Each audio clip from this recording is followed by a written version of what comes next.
Well, Cracker Barrel has reverted back to their original identity. All the pearl clutchers can stop clutching the pearls, bring themselves back, revive themselves, because all is well in the world again. Except it's not. The whole reason the rebrand happened and the shifts to the interiors happened was because Cracker Barrel has been losing market share. Everybody knows that. Everybody understands that. The reaction to that was to rebrand and a shift, and I think we all have seen coverage and probably agree that killing the nostalgia for their core base of people was a really bad move. I mean, if you need more proof, the stock market shows that. So what I did is said, okay, great. Now what? We're back. We have the old school logo back. That's calmed down. However, the problems still persist. Something is causing the market share to drop and the relevance to eliminate over on the newer generations. So what I did is I went to ChatGPT, of course, and I just asked a few simple questions. What are the top 5 complaints about Cracker Barrel by its guests, and categorize it by age group? And I think it's actually very telling. Of course, this is a very low quality research. There has to be deeper research if you really want to do strategy that's going to work. But I do want to bring up what I saw here because it makes a heck of a lot of sense. For the older guest, which is 55, 65 plus, they're most vocal on nostalgia and the style changes. They were the ones that were really in love with this initial brand look and feel. They grew up with it. They have family memories there. Cracker Barrel is a family brand. I know about the history. I also believe in reconciliation and fixing things. So we have to be able to forgive corporate issues from the past, no matter how ugly they are, especially if right changes have been made. And I think they have. So the nostalgia does matter. The heritage does matter to these older guests. They are highly sensitive to food value and consistency as well, which there have been a lot of complaints about. And they have a very low tolerance for bad service and or medical risks like undercooked food. The younger customers, which are under 34, which I think is why the rebrand happened, they are skeptical of brand relevance. They're not really into what they see as outdated or country stereotypes. Again, this is broad strokes. More price sensitive and value driven. They compare Cracker Barrel to cheaper, faster alternatives. And then they're less invested in the nostalgia, but still expect quality, Instagrammable spaces and are unimpressed when it looks like IHOP with a peg game. That's a quote. And then finally, the middle age guests, 35 to 54.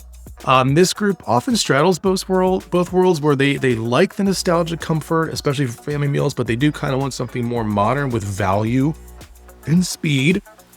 That's huge. And they're likely to complain loudly when wait times, food inconsistency, and of course the rebrand misfires. They spot where the chain is faltering at both ends. So they're actually the bellwether, I think, for a lot. And maybe that's selfish because I'm in that group. But what the red thread here is, the glaring issue is value and speed, value and speed, over and over again. This is critical for all brands, not just Cracker Barrel. Cracker Barrel has some notoriety for long wait times. You can't guarantee that if you take your family there, especially on a Saturday or Sunday, that you're even going to get a seat for an hour. And while those rocking chairs are amazing, that's not really going to make up for it. There's also the service that has been in complaints, the quality of food.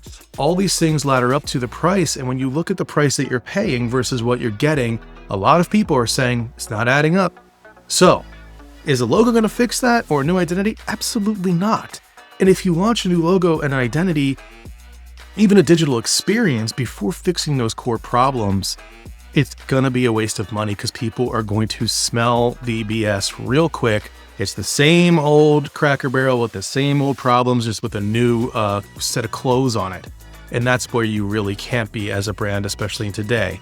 Cracker Barrel has an opportunity to infuse technology throughout their experience even more than they have, to make it faster, to get the food, get seated, get the food, pay, get out, all with a fantastic experience, while also compartmentalizing the people that want to stay a little bit longer with their family versus those who are in a rush. So this is a challenge. It's not easy. A lot of pundits and people who talk out loud like me will break this down to the easiest path. But let's be honest here. Turning a ship that size will take time. The best thing they can do is communicate along the way with each step that they're taking to retrain their staff, get new policies in place, new tech integrated, and then taking a look at how it's presented outward on the digital experience as well as everywhere else. And I think first and foremost, before any of that happens, really understanding who their core customer and patron is today, who they really have an opportunity to capture for youth, and what they have in common. And if you can find that, you have a win. So happy to see the old identity back. Now we can get that diversion out of the way and focus on what Cracker Barrel is going to do to actually reclaim their relevance once more. As always, I would love to hear what you think about this. I would love your comments. I would love you to share it. Even if you think I'm wrong, just make sure when you share it, I'm allowed to comment on it too. That way we can have an awesome dialogue on these channels. Until next time, cheers.